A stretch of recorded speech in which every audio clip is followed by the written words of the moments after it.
عليكم ورحمة الله وبركاته. يا جماعة إن شاء الله إحنا طبعا داخلين في مرحلة كبيرة، مرحلة جديدة، مرحلة الدوري. نتمنى إن الزمالك يبدأ قوي، كل ماتش بماتشه، كل ماتش بماتشه، ربنا يكرمنا نجمع نقاط نحصل على بطولة الدوري.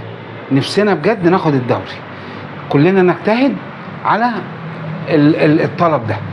جوميز شد حيلك، احنا مش عايزين اللي حصل السنة اللي فاتت يحصل السنة دي، فنتمنى كده ان ربنا يكرمنا وكلنا نقول يا رب، وكلنا نقف مع نادي الزمالك. ارجوكم يا جماعة جمهور الزمالك كله اقف في ظهر النادي، مفيش مشاكل شخصية، مش عايزين رئيس معين، ما نتكلمش على رئيس معين، احنا بندعم اللي موجود.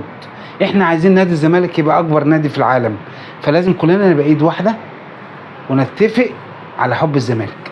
السلام عليكم.